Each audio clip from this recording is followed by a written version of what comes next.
Welcome to our channel. Today, we're diving into some of the most terrifying discoveries made during one man's desperate search.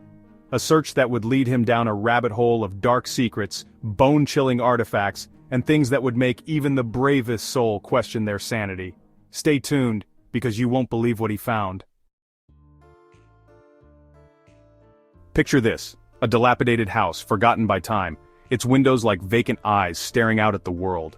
Inside, a man searches frantically, each room he enters colder, more desolate than the last. Dust motes dance in the faint rays of sunlight cutting through the gloom. Then, tucked away in a dusty corner beneath a pile of rotting wood and forgotten memories, he sees it. A book. Bound in what was once fine leather, now cracked and faded, the book seems to pulse with a strange energy. As the man reaches for it, a chill crawls up his arm, but he pushes on, drawn to the book as if by an unseen force. His fingers brush against its cover, and as they do, he notices it. A dark, almost black stain that sends a shiver down his spine. Blood. He opens the diary, its pages brittle with age, and the scent of decay assaults his nostrils. The words inside are written in a frantic hand, the ink splotched and faded. They speak of strange rituals, of dark entities, of an encroaching madness that seems to seep from the pages, clawing at his mind. As he flips through the diary, he finds them. Drawings, crudely rendered but undeniably disturbing. Strange symbols, grotesque figures, and faces twisted in silent screams. Each one seems to burrow deeper into his psyche, whispering of things man was never meant to know. One drawing in particular catches his eye. It depicts a circle of figures, their bodies contorted in unnatural positions, surrounding a central figure cloaked in shadow. The figure seems to radiate an aura of pure malice, and as the man stares at it, he can't shake the feeling that it's staring back, its unseen eyes burning into his soul. Driven by a morbid curiosity he can't quite place, the man continues his search. The diary's words echo in his mind, urging him forward, guiding him deeper into the heart of the house's darkness. He finds himself standing before a wall, seemingly unremarkable in the decrepit room, but something feels off. An intuition, a sixth sense, tells him there is more than meets the eye. He runs his hand along the rough surface, feeling for any sign of a hidden door or a secret passage. His fingers brush against something cold, metallic, almost unnoticeable beneath years of dust and grime. As he presses against it, he hears a faint click, and a section of the wall swings inward, revealing a space beyond. The hidden room is shrouded in darkness, the air thick with the smell of mildew and decay. The man fumbles for a light switch, his heart pounding in his chest. As the dim bulb flickers to life, he gasps, his blood running cold. The walls of the room are covered, floor to ceiling, in photographs. Hundreds, maybe thousands of them, each one more unsettling than the last. They are portraits, mostly of people, their faces frozen in expressions of stark terror. Their eyes seem to follow him, pleading, accusing. Some photos depict strange rituals, shadowy figures gathered around flickering candles, their faces obscured by dark hoods. Other photos show landscapes, but these are not the serene vistas of nature's beauty.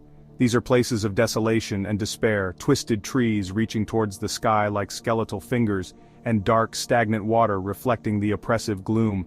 The man feels a presence in the room with him, a palpable sense of dread that seeps into his bones. He can't shake the feeling that he's being watched, that the eyes in the photographs are tracking his every move. A low hum vibrates through the floor, drawing the man further into the house's depths. He descends a creaking staircase, each step taking him further from the world he knows, deeper into this realm of shadows and secrets. The air grows heavy, thick with the weight of untold stories and forgotten tragedies.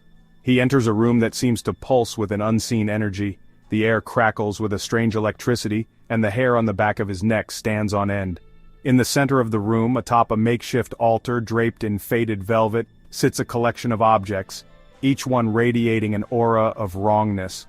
A ceremonial dagger, its blade tarnished with what looks disturbingly like dried blood, rests beside a chalice crafted from bone. Strange symbols, similar to those he saw in the diary, are etched into its surface, pulsing faintly under his gaze. A sense of foreboding washes over him, a primal instinct screaming at him to turn back, to flee this cursed place. He reaches out, compelled by an unseen force, and picks up a small wooden box. It is intricately carved with grotesque figures, their eyes made of tiny glinting stones. As his fingers brush against its surface, the lid creaks open and a wave of nausea washes over him. The stench emanating from within is unlike anything he's ever encountered, a putrid mix of decay and something else, something ancient and evil. Inside the box, nestled on a bed of yellowed parchment, lies a human finger, its skin shriveled and blackened with time. The man recoils in horror, dropping the box as if it were burning him. The finger rolls out, coming to rest at his feet. He can't tear his gaze away from it, hypnotized by its grotesque stillness. It feels like an accusation, a silent testament to the horrors that unfolded in this house. Fleeing the room of artifacts, the man stumbles through the house, desperate to escape the oppressive atmosphere of dread that's closing in on him. He finds himself in a room that seems strangely out of place, a child's nursery, frozen in time. A rocking horse stands silently in the corner, its paint chipped and faded. A crib with peeling paint sits against one wall, cobwebs draped like macabre decorations across its bars. And then he sees her. Sitting on a dusty shelf, propped up against a stack of forgotten toys, is a life-sized porcelain doll.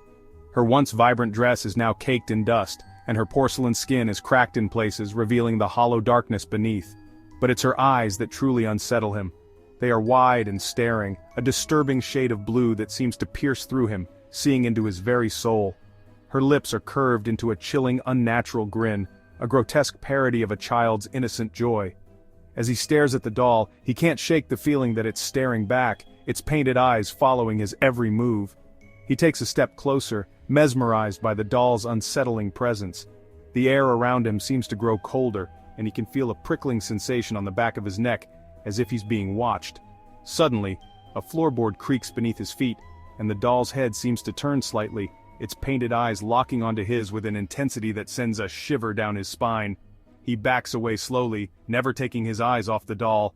Even in the dim light of the nursery, he can swear that its smile widens, becoming just a fraction more menacing.